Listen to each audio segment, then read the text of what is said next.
أعزائي طلاب تالتة إعدادي، أهلا بيكم. هندرس مع بعض اللوائح الأساسية اللي موجودة عندنا في المنهج، وكتير مننا بيتلخبط فيها. وزي ما ظهر قدامنا دلوقتي عندنا 3 لوائح أساسية موجودة عندنا في المنهج، وكل لائحة منهم تمت في عهد مختلف عن اللي قبله. زي مثلا اللائحة الأولى تمت في عهد محمد علي، اللائحة السعدية في عهد محمد سعيد باشا، واللائحة الأساسية تمت في عهد الخديوي إسماعيل.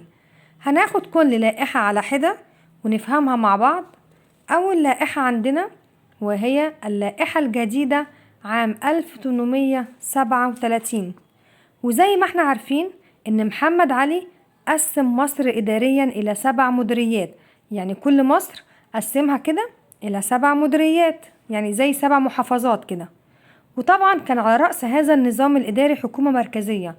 الحكومة دي هي اللي كانت بتحدد اختصاصات المديريات الباقية، وكان مكانها في القاهرة. ولكن محمد علي أصدر اللائحة الجديدة عام 1837، وهي لإعادة تنظيم الإدارة إلى 7 دواوين. يعني قسم مصر مرة تانية إلى 7 دواوين، اللي هي المقصود بكلمة دواوين يعني وزارات، وحدد لكل ديوان اختصاصاته الخاصة بيه. زي مثلا في العصر الحديث عندنا وزارة الصحة، وزارة النقل، ووزارة التعليم، ولكل وزارة اختصاصاتها الخاصة بيها. رقم 2 وهي عندنا اللائحة السعدية، ودي تم إصدارها في أغسطس عام 1858، واللي قام بإصدارها هو محمد سعيد باشا.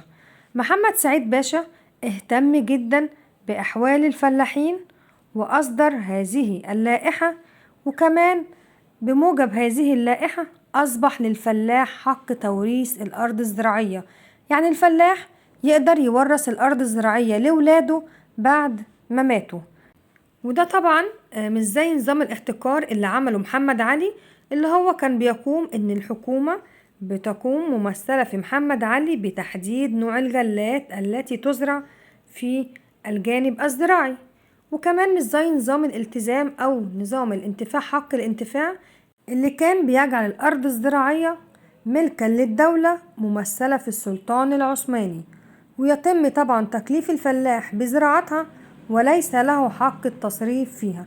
ولكن محمد سعيد باشا أصدر اللائحة السعدية اللي بتعطي الفلاح حق توريث الأرض الزراعية. اللائحة رقم 3 وهي تمت في عهد الخديوي إسماعيل، وكانت تخص الإصلاح النيابي والحياة الدستورية في مصر.